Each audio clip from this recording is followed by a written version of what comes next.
ॐ निधाय हृदि विश्वेशं विधाय गुरुवन्दनं बालानां सुखबोधाय क्रियते तर्कसङ्ग्रहः शङ्करं शङ्कराचार्यं केशवं बादरायणं सूत्रभाष्यकृतौ वन्दे भगवन्तौ पुनः पुनः ईश्वरो गुरुरात्मेति मूर्तिभेदविभागिने व्योमवद्व्याप्तदेहाय दक्षिणामूर्तये नमः। ओम शांति शांति शांति। किरणावली में रूप का लक्षण चल रहा है। इसमें व्याप्ति कैसे बताई? रूपत्वम शुक्लादि सप्त अन्यतमत्व व्याप्यम। तो व्याप्ति कैसे हो गई यहाँ? यत्र यत्र शुक्लादि सप्तान्यतमत्वं तत्र तत्र रूपत्वम्। फिर से वही गलती जो कल की थी, वही गलती। रूपत्वम व्याप्यम, इसको ऐसे समझना है। रूपत्वम व्याप्यम, तो रूपत्व व्याप्य होगा और शुक्लादि सप्त अन्यतमत्वम वो व्यापक है। पहले तो केवल ऐसे व्याप्ति समझ लो, यत्र यत्र रूपत्वम तत्र तत्र शुक्लादि सप्त अन्यतमत्वम। जहां भी ऐसे शब्द के साथ व्याप्यम आता है, मतलब अन्य पदार्थ होगा व्याप्य। जहां शब्द के साथ व्यापकम होगा वहां अन्य पदार्थ होगा व्यापक। अगर व्यापकम होगा तो अन्य पदार्थ होगा व्यापकम। जैसे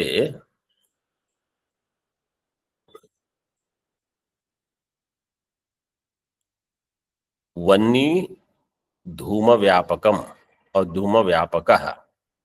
वन्नी धूम व्यापकः मतलब वन्नी धूम का व्यापक है। तो व्यापक कौन हुआ? हाँ।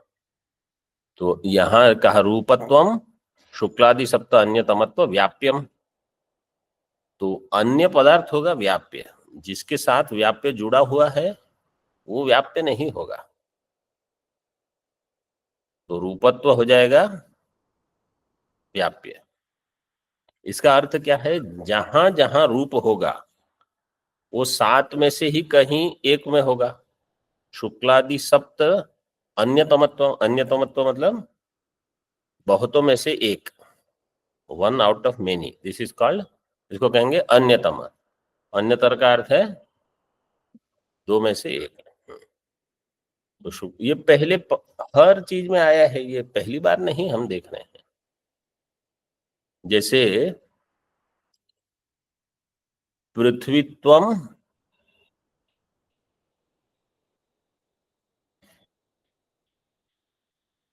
पृथिव्यादि सप्त पृथिव्यादि नव अन्यतम द्रव्य व्याप्यम। तो जहां जहां पृथ्वीत्व होगा, नहीं, द्रव्यत्वम, द्रव्यत्वम पृथिव्यादि नव अन्यतमत्व व्याप्यम। कैसे था? द्रव्यत्वम पृथिव्यादि नव अन्यतमत्व व्याप्यम। तो जहां जहां द्रव्यत्व होगा वो ये नौ में से एक में ही होगा।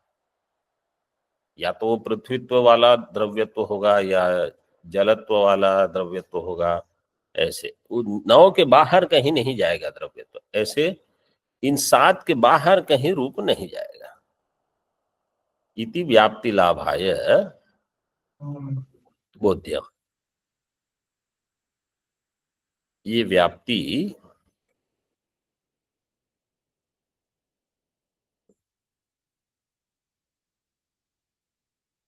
व्याप्ति के ज्ञान के लिए व्याप्ति लाभाय बोध्यम।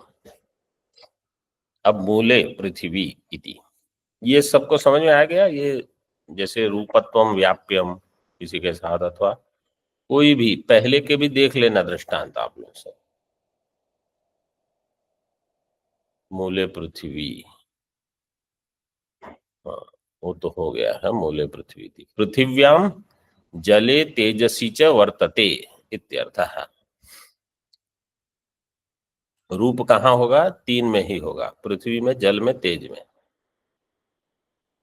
वायु में रूप नहीं है, आकाश में रूप नहीं है। तत्र, तत्र का अर्थ है तेषां मध्ये, इन तीनों में, सप्तविधम शुक्ल नील पीत रक्तादि भेदेन नाना जातीयम रूपम पृथिव्यामेव न तु जलादौ। सप्तविधम शुक्ल नील पीत रक्तादि भेदेन नाना जातीयम रूपम, ये सात प्रकार का जो रूप है वो केवल पृथ्वी में ही है, अन्य जल और तेज में सप्तविध नहीं है। नाना जातीयम रूपम पृथिव्यामेव न तो जलादौ। जलादि में कौन सा रूप है? तत्र शुक्लस्यैव सत्वात्, वहां केवल शुक्ल रूप ही है। अन्यत सुगमम, बाकी सब सरल है। दीपिकायाम रूपम लक्षयति,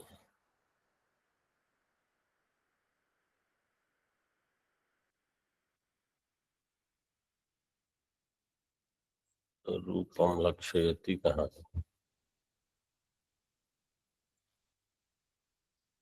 रूपम लक्षयति चक्षुरिति। संख्यादावति व्याप्ति वारणाय मात्र पदम, ये तो हो गया। संख्यादि में अतिव्याप्ति का वारण करने के लिए मात्र पद दिया गया था। और रूपत्वे अतिव्याप्ति वारणाय गुण पदम।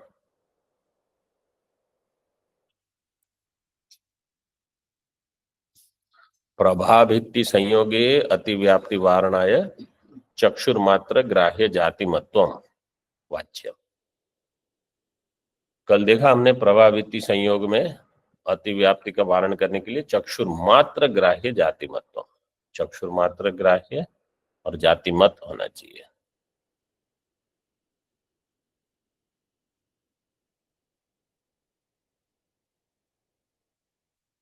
टीका में रूप संबंधी असाधारण धर्म प्रकारक ज्ञानानुकूल व्यापारवान ग्रंथकार इति बोधः। ग्रंथकार क्या कर रहे हैं?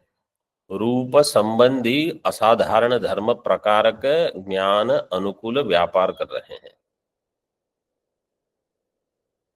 तो रूपम लक्षयति से ये बोध मिल रहा है हमको, क्योंकि ग्रंथकार है रूपम लक्षयति, ग्रंथकार रूप का लक्षण कर रहे हैं। रूप संबंधी असाधारण धर्म प्रकारक ज्ञान जैसे हो हमको, तद अनुकूल व्यापार कर रहे हैं वो। रूप संबंधी असाधारण धर्म मतलब जहां रूप का असाधारण धर्म हो, इस प्रकार का ज्ञान हो जाए हमको, तद अनुकूल व्यापारवान ग्रंथकार है।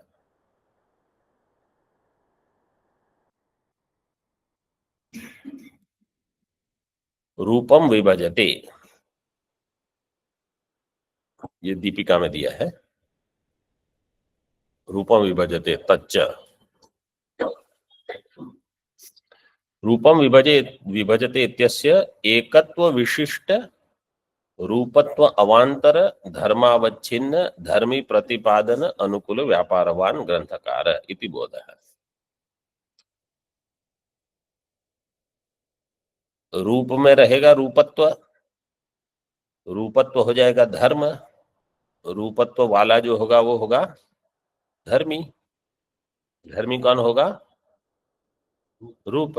तो देखो दिया है एकत्व विशिष्ट रूपत्व अवांतर धर्मावच्छिन्न धर्मी प्रतिपादन। रूपत्व जो कि अवांतर धर्म है, तदवच्छिन्न धर्मी प्रतिपादन अनुकूल व्यापारवान, रूपत्व रूपत्व के अवांतर धर्म, रूपत्व का जो अवांतर धर्म होगा, अथवा रूपत्व ही अवांतर धर्म लेना पड़ेगा। हाँ, रूपत्व जाति वो जिसका अवांतर धर्म होगा।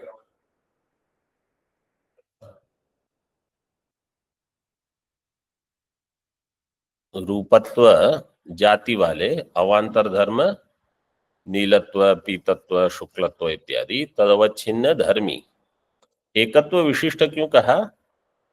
क्योंकि सप्तविध दिया है, लेकिन इन सातों को एक लेकर समझना है, इसलिए एकत्व विशिष्ट। जैसे पहले भी ये इस प्रकार से लक्षण दिया था, एकत्व विशिष्ट, रूपत्व, अवांतर धर्म अवच्छिन्न, अवांतर धर्म से अवच्छिन्न,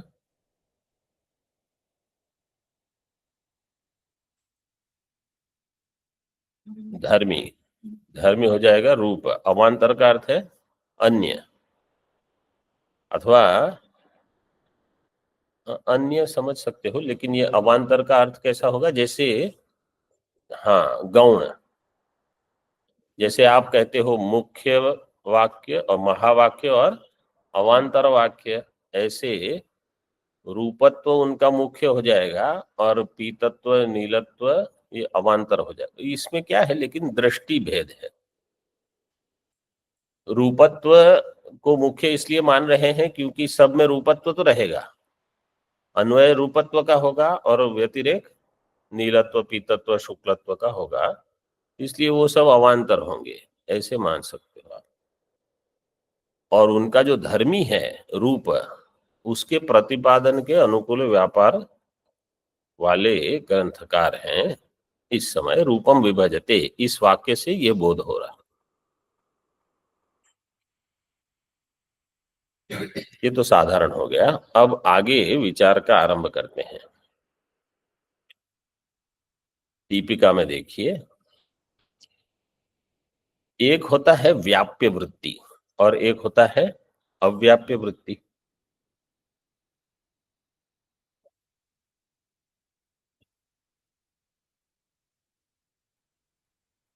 व्याप्य वृत्ति का अर्थ है जैसे रक्त रूप है, इस पट में वो व्याप्य वृत्ति है, जहां जहां पट है वहां उसका रूप भी है, मतलब इस पट का।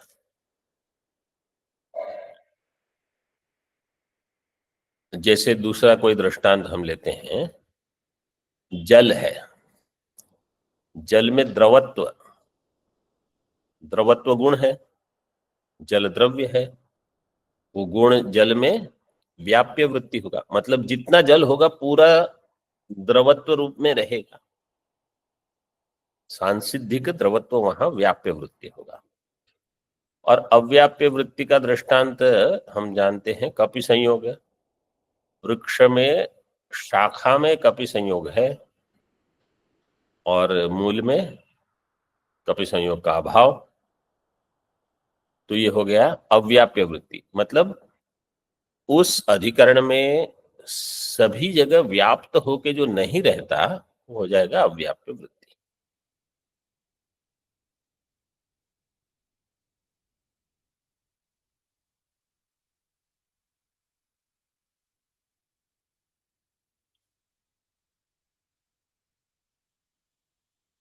अव्याप्य वृत्ति टीका में हम नहीं, मतलब दीपिका में, ननु अव्याप्य वृत्ति नीलादि समुदाय एव चित्र रूपम इति चेत। पूर्व पक्ष क्या कह रहा है कि आप 7 रूप मानते हो, नील, पीत, रक्त इत्यादि, कपीश, और एक आप मानते हो चित्र रूप। वो चित्र रूप मानने की क्या आवश्यकता है? वो 7 का ही समुदाय है, नीलादि समुदाय एवं चित्र रूपम। और नीलादि समुदाय जो होगा वो अव्याप्य वृत्ति, तो एक अन्य रूप मानने की आवश्यकता नहीं होगी। मतलब जैसे इसी पट में ले लो, कहीं नील रूप है, कहीं पीत है, कहीं रक्त रूप है, और ये पूरा पट उसी से भरा है, वही चित्र रूप हो गया। आपको एक अलग से चित्र रूप मानने की क्या आवश्यकता पड़ती? न रूपस्य व्याप्य वृत्तित्व नियमान।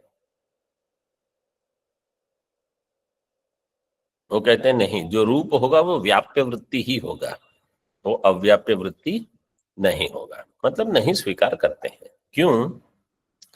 अब टीका में देखो, व्याप अव्याप्य वृत्ति का अर्थ है दैशिक अव्याप्य वृत्ति। तो यहाँ दैशिक का ही विचार चल रहा है, कालिक का विचार नहीं है। तो हम बार बार दैशिक दैशिक नहीं कहेंगे, केवल समझ लो अव्याप्य वृत्ति मतलब दैशिक। तच्च स्वावच्छेदक संबंधेन स्वावच्छेदक अवच्छिन्न अधिकरणे स्वरूप संबंधेन वृत्ति ही यह स्वावच्छेदकावच्छिन्न अभावस तत्कत्वम। अव्याप्य वृत्ति की परिभाषा कर रहे हैं। स्वावच्छेदक संबंधेन, स्वावच्छेदकावच्छिन्न अधिकरणे, अधिकरण से ले लेना पट, ठीक है, पट में रहेगा रूप, अधिकरणे स्वरूप संबंधेन वृत्ति ही, स्वरूप संबंधेन वृत्ति किसकी होगी? यह स्व अवच्छेद का अवच्छिन्न अभाव, जो अभाव होता है वो अपने अधिकरण में हमेशा स्वरूप संबंध से रहेगा। कोई भी अभाव, जैसे घट का प्राग भाव कहाँ रहेगा? कपाल में। कपाल में।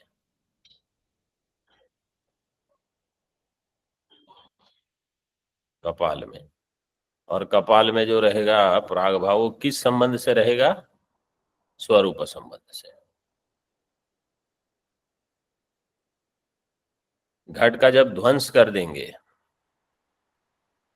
तो घट का ध्वंसा भाव कहाँ रहेगा?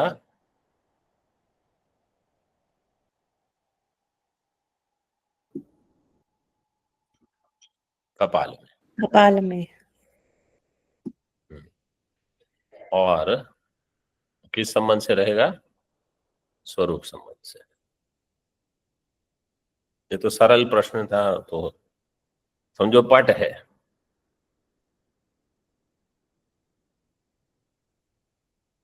पट का नाश कर देंगे हम। पट का नाश कितने प्रकार से होगा? दो प्रकार से। कैसे? कारण नाश से, और वो तो बाद में जाने की आवश्यकता नहीं। समवायी कारण के नाश से और असमवायी कारण के नाश से, ठीक है ना? आप लोग अभी थोड़ा पकड़ना इसको। पट का समवायी कारण क्या है? तंतु, ठीक है सब लोग। और पट का असमवायी कारण क्या है? हाँ, तंतु संयोग है। तंतुओं का संयोग हो मिलकर एक पट बनता है, इसको मत भूल जाओ ये सब। असमवायी कारण क्या है? तंतु संयोग। पट का असमवायी कारण तंतु संयोग। तो जब पट का नाश असमवायी कारण के नाश से होगा, पट का नाश, ये इस विषय के लिए आवश्यक नहीं है, केवल थोड़ी बुद्धि आपकी जागृत हो जाए इसके लिए। पट का जो असमवायी कारण नाश से नाश होगा, तो पट का नाश कहाँ रहेगा? पट का अत्यंता भाव कहाँ रहेगा, मतलब ध्वंसा भाव कहाँ रहेगा? तंतु में। तंतु संयोग में, तंतु में। तो गया संयोग गया, इसलिए पट नष्ट हो गया, तो कहाँ रहेगा वो? तंतु में। और पट का दूसरा नाश कैसे होता है? समवाय कारण से नाश होगा। समवाय कारण है तंतु, तंतु का नाश हो जाएगा तो पट कहाँ रहेगा?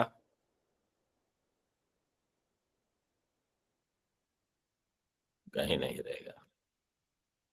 मतलब ये थोड़ा ऐसे ही जो पंक्ति दी है उतना ही हाँ हाँ करके ऐसे नहीं पढ़ेंगे तो थोड़ा अच्छा रहेगा। हाँ, पट का अभाव, हाँ मतलब पट तो नहीं रहा, पट का अभाव कहाँ रहेगा? तो उसका कारण ही नहीं है अब तंतु, क्योंकि वो तंतु के नाश से हो गया, पट का नाश। ठीक है, यहां देखो स्वावच्छेद का तो इसलिए जो अधिकरण में स्वरूप संबंध से जो अभाव रहेगा, स्वावच्छेद का अवच्छिन्न अभाव, इसमें स्व पद से क्या लेंगे? स्वम का अर्थ दिया प्रतियोगिता। स्वम नपुंसक लिंग, स्व को नपुंसक लिंग में लेकर स्वम बताया है। प्रतियोगिता, स्व स्व पद से प्रतियोगिता लेनी है। प्रतियोगिता कहाँ रहेगी? प्रतियोगी में। प्रतियोगिता मतलब प्रतियोगित्वम, जैसे घटत्व अथवा घटता, घटता रहेगी घट में, प्रतियोगिता रहेगी प्रतियोगी में। तो स्व अवच्छेदक संबंधेन, प्रतियोगिता अवच्छेदक संबंधेन, प्रतियोगिता अवच्छेदक अवच्छिन्न अधिकरण। देखो प्रतियोगी में रहेगी प्रतियोगिता। प्रतियोगी कौन होगा? जिसका अभाव होगा वो होगा प्रतियोगी। यस्य अभावः स प्रतियोगी, जिसका अभाव होगा वो होगा प्रतियोगी।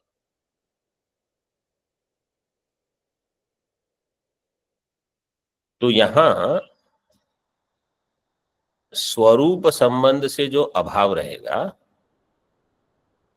मतलब दृष्टांत के लिए कैसे समझोगे? जैसे इस पट में कहीं रक्तत्व है, रूप, रक्त रूपत्व, लेकिन कहीं वो रूपत्व नहीं है, कहीं रूपत्व ही नहीं है, तो रूप कैसा हो जाएगा? रूप अव्याप्य वृत्ति होगा। वही दिया ना ऊपर दीपिका में कैसे दिया है, रूपस्य व्याप्य वृत्तित्व नियमात। तो कहीं अगर द्रव्य में रूप रहा और कहीं द्रव्य में उस रूप का अभाव मिल गया आपको, तो रूप का अभाव होगा, तो प्रतियोगी कौन होगा? रूप। प्रतियोगिता किसमें रहेगी? रूप में। स्वावच्छेदक संबंधेन, मतलब प्रतियोगिता अवच्छेदक संबंधेन, प्रतियोगिता अवच्छेदक अवच्छिन्न अधिकरण पट। प्रतियोगिता मतलब जो रूप में रहेगी, वो रूप में रहने वाली प्रतियोगिता अवच्छेदक अवच्छिन्न जो अधिकरण होगा, रूप पट, उस अधिकरण में, अधिकरणे स्वरूप संबंध से कौन रहेगा? रूप का अभाव। स्वरूप संबंधे न वृत्ति ही, वृत्ति मतलब रहना। घट भूतल वृत्ति है, भूतल वृत्ति का अर्थ क्या है? भूतल में रहता है। तो रूप का अभाव पट में रहेगा, जो प्रतियोगिता अवच्छेदक से अवच्छिन्न है। ऐसा वृत्ति ही यह स्व अवच्छेदक अवच्छिन्न अभाव तत्कत्वम। तत्कत्वम ये किसका लक्षण हो गया? अव्याप्य वृत्तित्वम। अव्याप्य वृत्तित्वम मतलब यही कि उसके अधिकरण में कहीं न कहीं आपको उसका अभाव मिल जाएगा। जैसे वृक्ष में कपि संयोग का कहीं आपको अभाव मिल गया, इसलिए कपि संयोग क्या है? अव्याप्य वृत्तित्वम। ठीक है।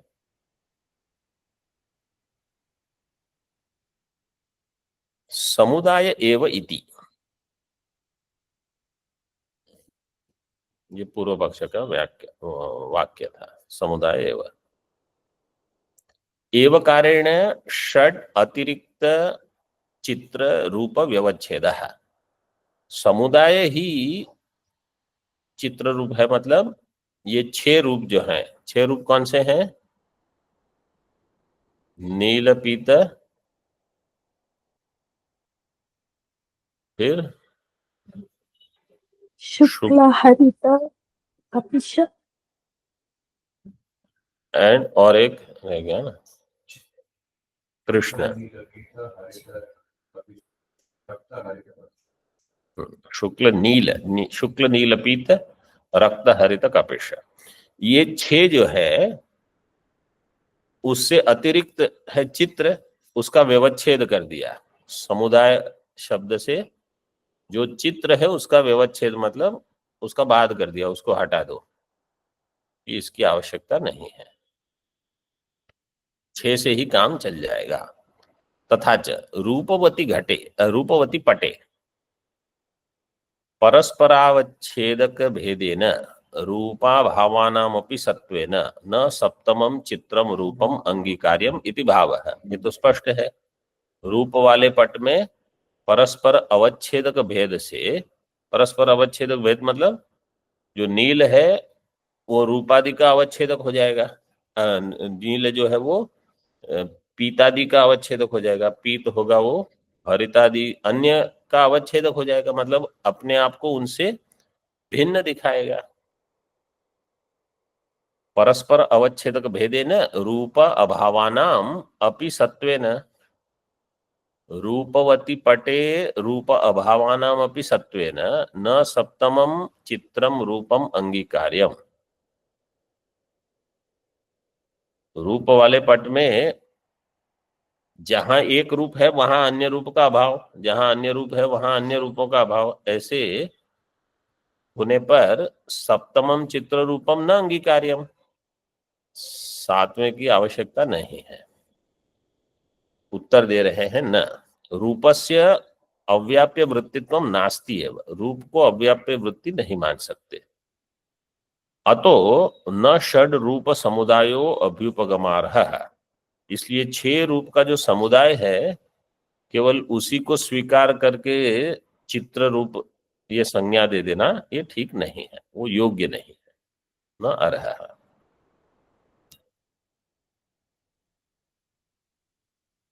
तो रूप व्याप्य वृत्ति है। व्याप्य वृत्ति का अर्थ क्या है? व्याप्य वृत्तिता घटक संबंधेन तद अधिकरणे संबंध सामान्येन वर्तमानो यो अभावस् तन निरूपित तत्त संबंधावच्छिन्न प्रतियोगित्व अभाव रूपम बोध्यम। व्याप्य वृत्तित्व क्या है? व्याप्य वृत्तिता घटक संबंधेन, व्याप्य वृत्तिता ये जिसका एक घटक होगा, घटक संबंधेन तद अधिकरणे, मतलब पट समझ लो, दृष्टांत के लिए पट हो गया अधिकरण, उसमें व्याप्य वृत्तिता होगी रूप की। घटक संबंधेन तद अधिकरणे संबंध सामान्येन वर्तमानो, संबंध सामान्य का अर्थ क्या है? जो भी वहां संबंध योग्य होगा। हाँ, तो जैसे यहां समवाय संबंध होगा, रूप पट में कैसे रहेगा? कोई भी गुण अपने द्रव्य में समवाय संबंध से होगा। तो संबंध सामान्य न वर्तमानो यो अभाव, नहीं, यहाँ अभाव के लिए संबंध। अधिकरण में जो अभाव मतलब अभाव कैसे रहेगा? स्वरूप संबंध से। संबंध सामान्य न वर्तमानो यो अभाव तन निरूपित तत्त संबंधावच्छिन्न प्रतियोगित्व अभाव रूपम बोध्य। वो अभाव निरूपित तत्त संबंधावच्छिन्न प्रतियोगित्व अभाव, प्रतियोगी मतलब जिसका जो अभाव है। जैसे अगर इस पट में रक्त रूप जो है, कोई भी रूप ले सकते हो, लेकिन रूप जो है वो व्याप्य वृत्ति है, मतलब यहां रूप का अभाव का अभाव होगा, रूप के अभाव का अभाव, मतलब रूप सभी जगह उपलब्ध हो जाएगा। संबंध सामान्य न वर्तमान हो यो अभाव है, तन निरूपित तत्त संबंध आवच्छिन्न प्रतियोगित्व अभाव रूपम। तो यहाँ कहीं आपको रूप का अभाव नहीं मिलेगा, केवल रूप के अभाव का अभाव मिलेगा। वो हो गया व्याप्य वृत्ति। ओम पूर्णमदः पूर्णमिदं पूर्णात् पूर्णमुच्यते पूर्णस्य पूर्णमादाय पूर्णमेवावशिष्यते। ओम शांति शांति शांति। शंकरं शंकराचार्यं केशवं बादरायणं सूत्रभाष्यकृतौ वन्दे भगवन्तौ पुनः पुनः। ईश्वरो गुरुरात्मेति मूर्तिभेदविभागिने व्योमवद्व्याप्तदेहाय दक्षिणामूर्तये नमः। ओम शांति शांति शांति।